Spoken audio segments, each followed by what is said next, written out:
Thank you for listening to Depictions Media Radio.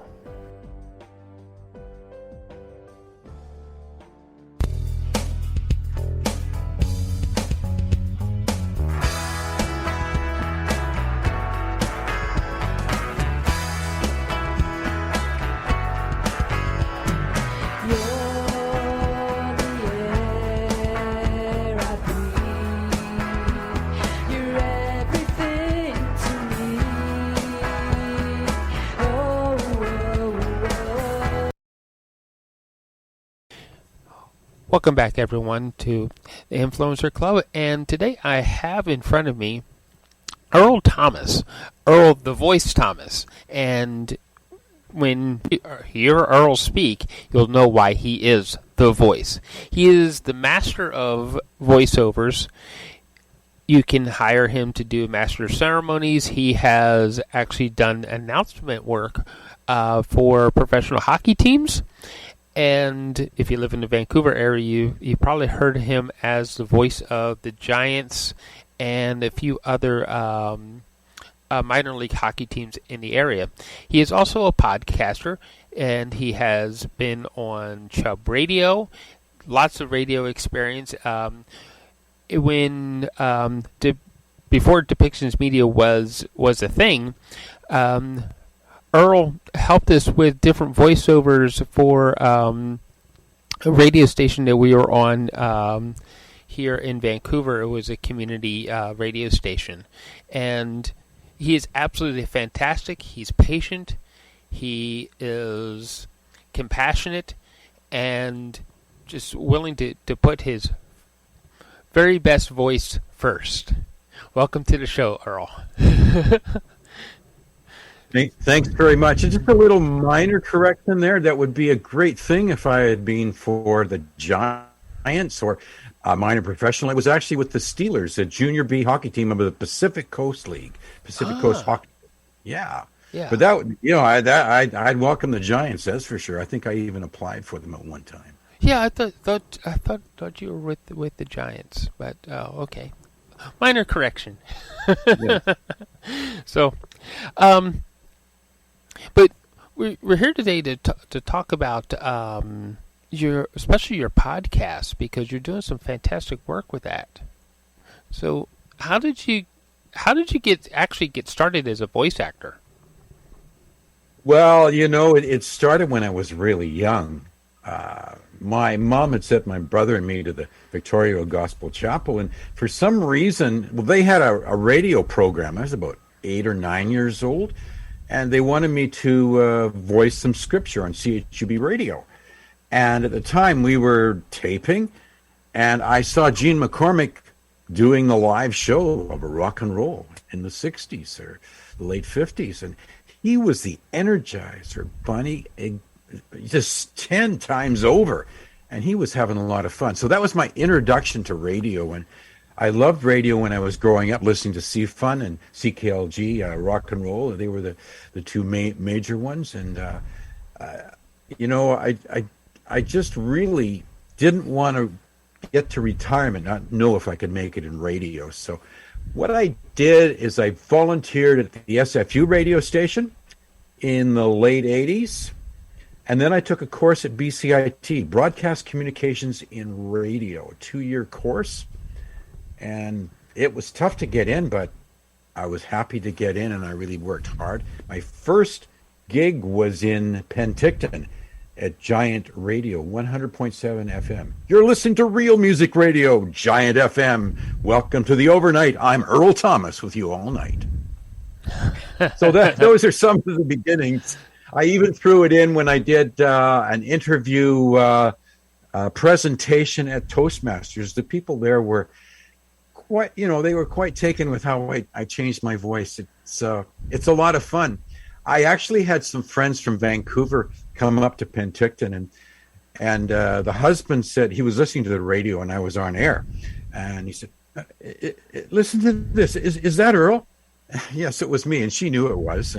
But it's just amazing how you can sound on the radio and people not know it's really you. Yeah, because we all have that radio voice. We can deepen it or We can put the emphasis in certain places. Yeah. It took a lot of training, though, right? You took a lot of Oh, classes yes. in It was, they covered everything from law, history and radio, uh, organizational leadership. Mhm. We had to take over the radio station in the second year. We did all the different jobs. And when you're talking about podcasting, I think that's where podcasting originated from, because I thought, an hour, I'm going to have an interview show with two people, 30 minutes each. Wow, that just sounds so overwhelming, as a student. And by the time it was done, when we were done, I really had a good feeling about interviewing, because I didn't go in to that program to be an interviewer, but that's what's the most fun, because you just don't know where it's going to lead to, that conversation. And I really enjoy interviewing on my podcast. I've done 12 podcasts, of it about 28 podcasts as having a guest, interviewing them. Mm-hmm. And it's just a lot of fun. There's a lot of, what you'd say, process that goes into it. Getting the right guest, writing the script, recording it in my recording system, going on Zoom, having it flow, and then editing it afterwards and getting it all set and sending to them and sending it out, to people I know. Yeah. And it is a lot of fun. Yeah. Yeah.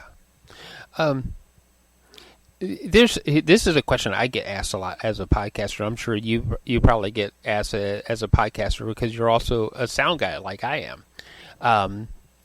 And now there is a bit of a difference between producing a podcast just because you want it to be something to promote your coaching business, and when you're podcasting to ensure that certain bits of information actually get to people, or if you're producing the podcast as a promo for your production team, like, because you do a lot of production work also. And yes, I always include in the show notes, and sometimes in the podcast itself, my offer, which I'll share later. Yeah. Now, remember, I to everybody out there listening, that I did say that he does production work, because that's going to come important, especially when we get back to your offer, right? That's right. Yeah. Okay. So, because when I told you, hang on a second, I have 3 redundant recording systems going. If you're just recording something for your coaching business, you really don't necessarily need to go through all that. But if you're doing it for production, there's a bit of a difference, and what you need for equipment also changes, right? So, I am going to share some of the video later on to this on a blog site that you're sitting in a booth. Mm-hmm. And that booth becomes very important, especially if you're trying to do voiceover work and production work, right? Yes, you have to have a good environment. You can't have a noisy environment. Right. So one of the reasons why I'm bringing this up, because if to those listening who want this for because they're part of a production team or something like that, you're gonna find yourself investing way more into it than if you're just doing it just for your little coaching business, right? Well, I actually had an advantage when I took the podcast course, because I had the microphone, I had the audio interface, I had the MacBook Pro. I didn't have to spend that money on that. I paid for the course, and it was very in-depth by a person, Carl Richards. He's a podcast strategist, and he offers great support. So that was one expense I didn't have to have, because I'm well set up here. I enjoy when I have to open up the mic and start recording either an interview or an audition or a actual voiceover project. Yeah. Okay. So you were in radio, and I know we were both in radio, actually together. Not necessarily. Well, we were at the same station for a while together, weren't we? Well, I did some work for you when you were at Co-op Radio. Yeah. I did some intros for you. Yeah. So, how did you transition from being on radio to actually getting into podcasting? Oh, it was an easy transition. I mean, it's basically doing interviews and recording myself. The difference is it's longer. When you do a voiceover project, it might be a minute or 2 or 3. Mm-hmm. When I finish an interview, sometimes I've got 40 minutes and I edit it down to make it shorter. Or I'll do a topic as a podcaster, like say my joy of interviewing, and that might be 12, 15 minutes. It's just a matter of the length of time. It's all the same equipment, but it's just a different style. In podcasting, I understand, it's really, really become very popular. People listen to podcasts all the time. Back when I was in radio, I don't think podcasts were even existing then, back in 2003. Yeah, they definitely weren't as popular in 2003. I think I left radio about 15 years. My final bit on radio was in 2018, I think it was. Mm-hmm. Yeah, so podcasting had become more prominent. But what are some of the similarities between radio and podcasting? Well, you're using voice. Mm-hmm.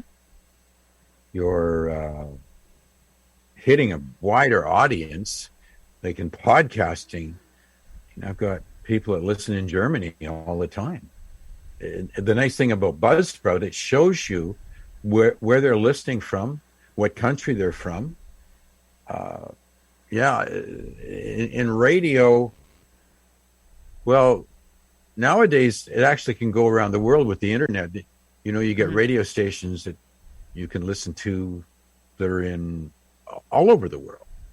It's just a different type of broadcasting, and I love being in radio. I miss being in radio, but this is the second best thing that I can do a podcast. I've had one season already. I'm into my second season. Mm-hmm. And I really got ready for my second season really well, because in December, I just kind of closed things down and focused on podcasting, and I got 4 episodes ready. So I'm really ready to have a good season 2, because I don't do it every week now. In the odd week, I'll do a promo of that interview. Okay. I'll do a sound clip and get them do a post and get them excited. For instance, I did a post for a promo clip for Curtis Pope, who was for 10 years in a row the country personality of the year in Canada.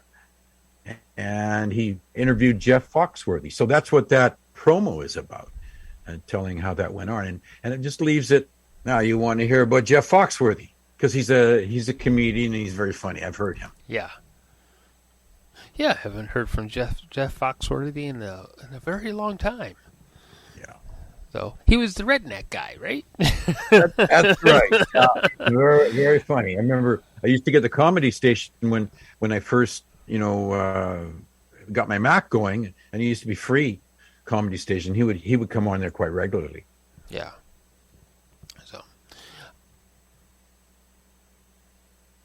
So, you talked a bit about the process, and you said scripting was important. Yes. And then actually getting to do the interview and have all that. Do the interview part and everything. So how do you actually polish it off so that it becomes the final product and ready to go? Well, this is how I do. This is the editing phase. When our interview is over, and I stop recording and chat with the guest, and then we close the meeting, and then it converts it. Now, I'm very careful when it's converting. I stay away from you because you don't want to touch that button that says stop converting. But eventually, when it converts, it'll give me a video file and an audio file, and I'll drag it into my GarageBand, and get it in there, and then I can start editing. And I'll do a full edit all across, but I won't leave it at that. I come back and do a second edit. And then, and then I'll listen to it. And, you become very aware. We talk about in Toastmasters filler words. And you become very aware that we all use filler words a lot. Well, I can go in. I don't take out all the ums and ahs. I want this interview to sound natural. We don't want it to sound like a computer and sound perfect. And he never fumbles or whatever. But I've done it so much that I'm very comfortable with the editing. Yeah. You learn a lot podcasting, because when I did my first interview with Teresa Perescu-Vescu, who's a very good dancer and choreographer, I had a clipboard, and I was moving it, and I didn't think I was making much noise, but man alive, I really had to work hard to get that sounding good. So no longer did I have my clipboard in my hand. Yeah, I would put my questions up in front of my Mac, and then I discovered another way. I adjusted things, and then I put my clipboard right over here to my left, and that flowed really good. Yeah. And as far as the process goes, then I have a template that Carl Richards, my podcast strategist, sent me, and I send the links, I send the thank you, and everything for them to hear it the first time, and I want to hear their feedback before I ever publish it or post it. And yeah, there's a lot of process that goes into it, all from the writing, the intro, the recording, the editing, and it's very comfortable. I enjoy it, and the big thing is, it's like anything in life. Never think of a mistake as a mistake or a failure. You're learning more. It is more comfortable now. I know that it can pick up. And the question I always ask, in the pre-interview, I didn't even talk about that, is how squeaky is your chair? What's the movement like? Because I had one guest, and I didn't hear any noise. But when I went to edit it, oh man, and it's really tough because you don't want to miss out what they're saying, but you want to edit out that sound. So that's something I always ask now. And things like dogs barking and everything, well, you can just edit that out later. We had some of that. I didn't hear the dog on one of them, and he said, "Whoa, I gotta." So I put it on pause and came back. Yeah. Does that answer your question fully? Did I miss anything? Yeah. Because I was thinking we all have that nightmare sound that pops up every now and again. And you brought up the chair squeak, because I had somebody like that one time, that their chair squeaked, and whenever they moved because I'm watching them on screen because of Zoom. And it's like whenever they moved to my left, squeak, and then it would disappear. Move to the left, squeak, and it was really difficult for my editor to actually get rid of it. But you're introducing me to a new piece that helps clean up a little bit of. More about that sound. What was that app called again? Oh, you're talking about the Crisp app. It mutes the sound inside here, and it mutes the sound outside, because there was a demolition going on, and when I got to test the inside, and that was easy.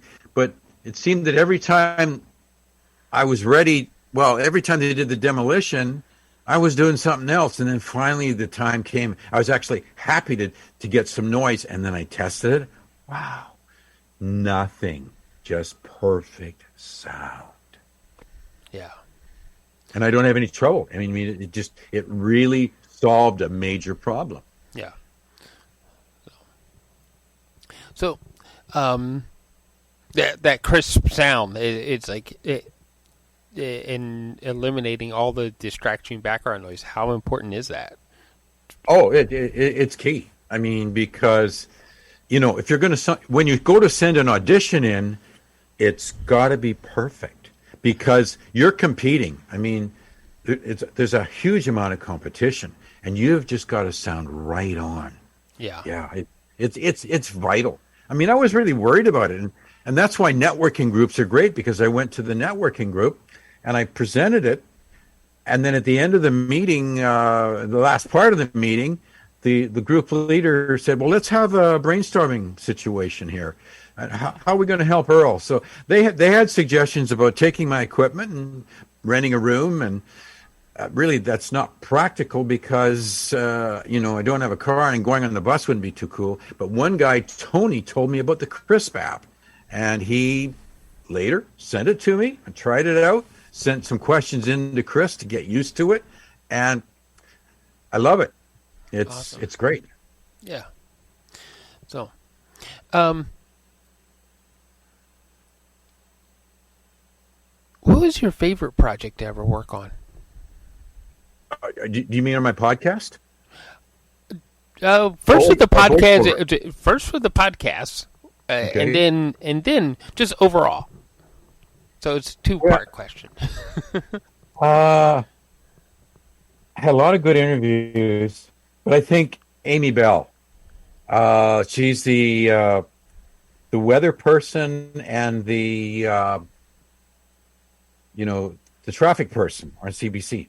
We went to school together, and the reason it's my favorite is I hadn't said anything to her, and then she was so supportive. And this is how podcasting goes. Oh, wait a minute, why don't I interview Amy? So we had quite a long interview, and this just goes to show why it's my favorite. You really be spontaneous. You've got your questions, but then there's your follow-up questions. And I asked her, what's your routine in the morning? Oh, she gets up really early, and then she has some coffee, and she talks to her dog and her cat, and there's a little pause, and she says, "Well, Amy, what did they say?" And she says, "Earl, they find me really fascinating." You don't think about it. You don't think about injecting humor, but you make it naturally happen. Yeah. So interviewing Amy Bell was really, really wonderful. Yeah. And you're asking me about my favorite project. Well, boy, yeah. Oh boy. Let me see here, boy. Oh man.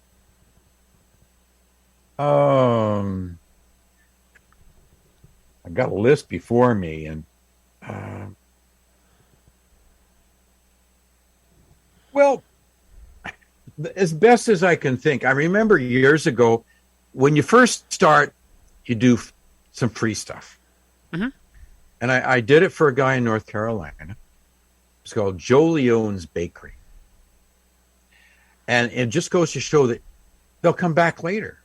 And then we have COVID, and he was doing weddings, but then that stopped, really halted, and he started geo-digital marketing.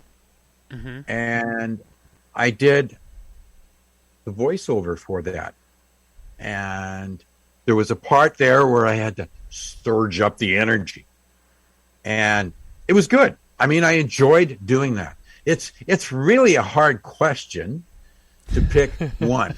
But that one really comes to mind. Yeah. I know what would be my most favorite project if it ever happened. You see, I'm working up to it. Okay. I wanted to do a lot of interviews and get good at them. I'm a big fan of the Oak Ridge Boys, and I'd love to interview Dwayne Allen, and I haven't asked him yet.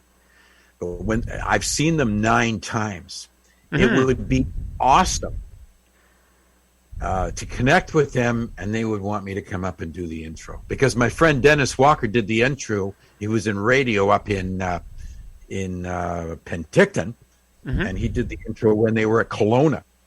Just imagine.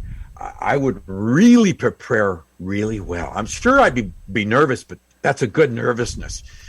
And, then to put on my profile that I emceed the Oak Ridge Boys. There you go. I loved bringing, I would, when I was on Penticton radio, their country, and they were gospel before, and they still do it, but they were country, and I would be introducing the Oak Ridge Boys. Yeah, they're awesome. Yes. Yeah, the Oak Ridge Boys. I remember that not only they do country, but I've actually heard them do gospel, and fantastic. Do they still tour?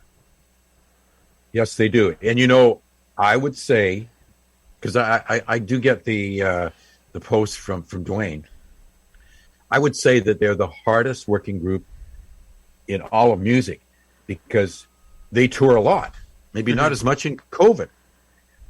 And they're not young, but they're healthy and they love doing it. They love getting on the road and doing a tour. Just as I'm talking about the Oak Ridge Boys, I'm getting goosebumps. I first heard them in 1970 when I lived in Nanaimo. I came over. And I heard them with the Stamps Quartet, the Singing Rambos, and they did a play, The Three Nails. And they were dynamic when they came on the stage. They moved around a lot. They had a lot of good. Oh yeah, just really amazing. Yeah.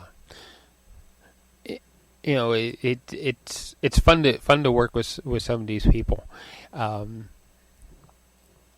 So I've had a few really fun ones like that where I actually got to interview one of the members of Earth, Wind and Fire, and I was like, I had to do my starstruck scream sort of thing, right? And it's like and he's laughing because this is actually on radio. It's just before we went on air, and he's laughing. He's like starstruck, huh? I was like, yeah, it's over now. Let's get to business, and that's one of the amazing things about the interview process. Sometimes you get to talk about the human rights parts that these guys are into. So, you ever had anybody like that where you weren't talking to them about what they do professionally, but you're talking to them about something that they do for the community that's really dear to their heart? Yes, my interview, which is going to be coming up with Curtis Pope, because he was involved in the community, in minor hockey, and he married and he has kids, so he got involved with that. I sensed he's really community minded. Yeah. What are some of your favorite community projects? Well, homelessness is really a difficult thing, and I just really wish something could be more done. And yet we used to do more with the Agape Church, but then with COVID, everything seemed to come down with what is happening, what's going on. Once in a while. Not so much now with COVID because it's hard getting out, but you see somebody along there really struggling, and you have it in my mind, and so I just say hello, and then there's a Tim Hortons close by, go buy something, and then just here you go, here, God bless you. I know it must be tough, and so every once in a while I've done that. Community minded projects, yeah, it's important to be part of the community, and you never know where somebody is now that they could come up higher if they just had a hand up, not a handout. And there's so many struggling people, and some people are close to being homeless. What's happened in this area A lot of people have been kicked out of their homes because of developers wanting to make millions of dollars and making all these new high rises and condominiums. And our street is a mess. We have one that is being built. This is going to go down eventually, this building. And the one on my right, close up to the four-way stop, that's being demolished. And a lot in this area. Fortunately, we have a new mayor in who made the developers, he made more rules for the developers. Now there's now a transition person because we are under the rules of the new mayor and the developers have to obey them. And so Right. it's much better. Yeah. Yeah. You're talking about of course, the for people listening, the renoviction problem. Yes. Yeah. We have it in our area also.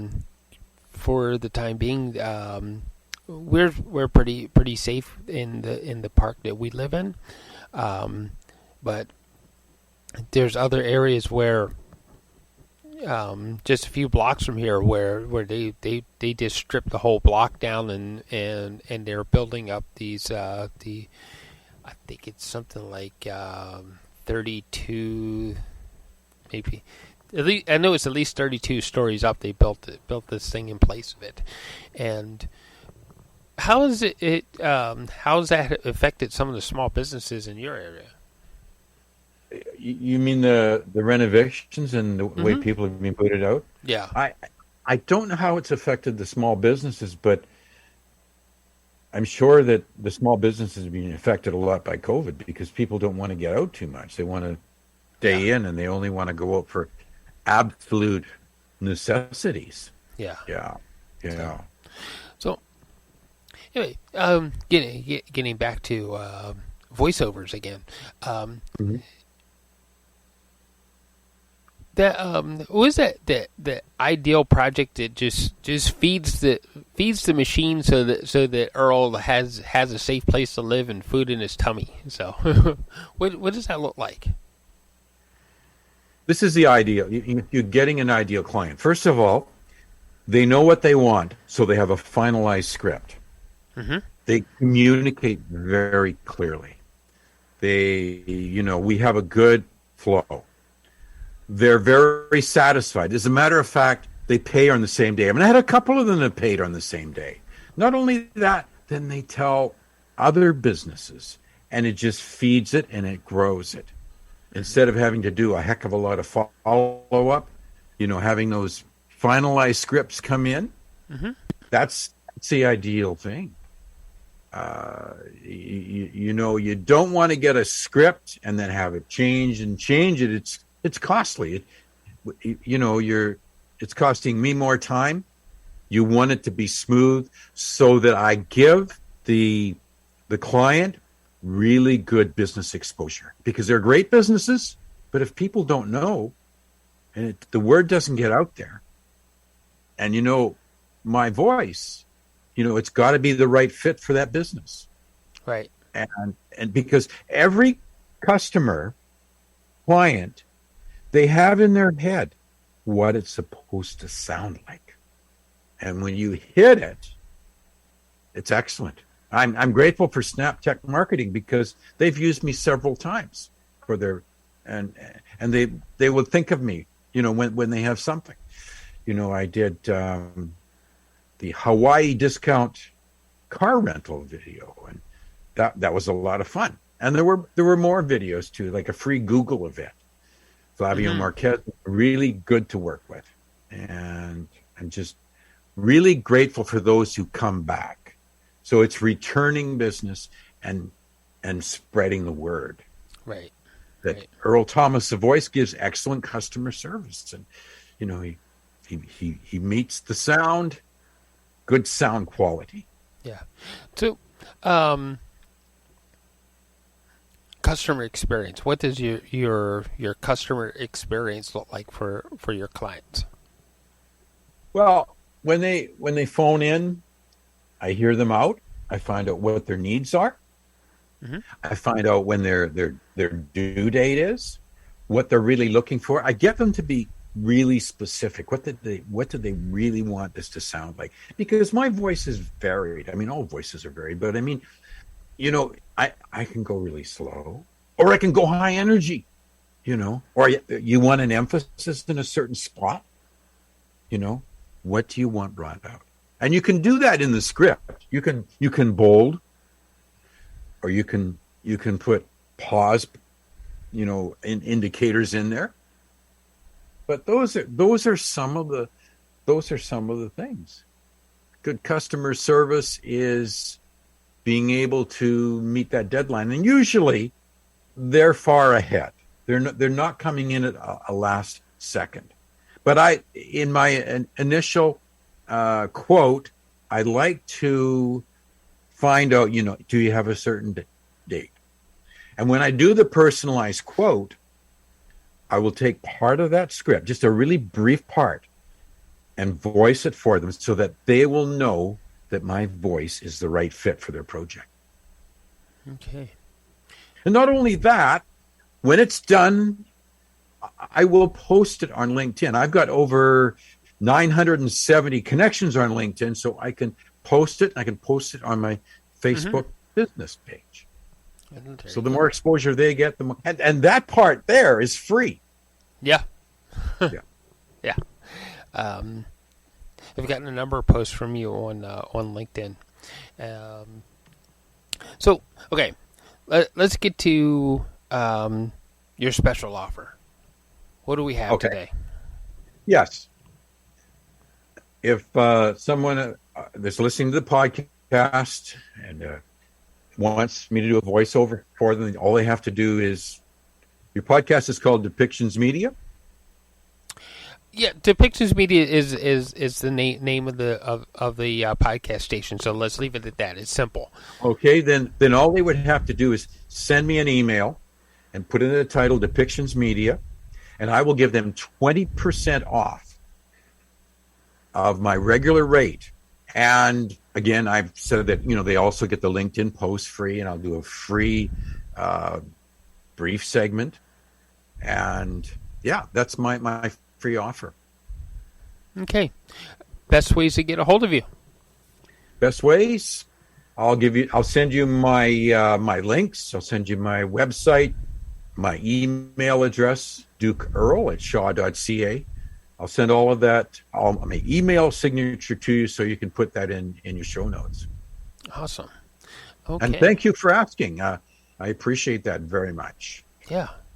No, it's been awesome chat with you, and we just haven't talked in a while, and it's always good to catch up with old friends. So yeah, it's good to talk with you, Michael. It has been a while. Yeah.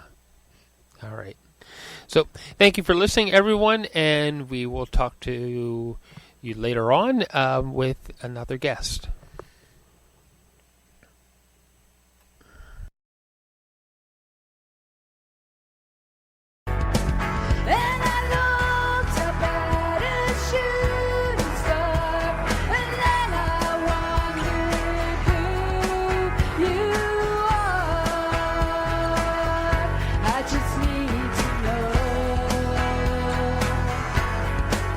So I wish upon that shooting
this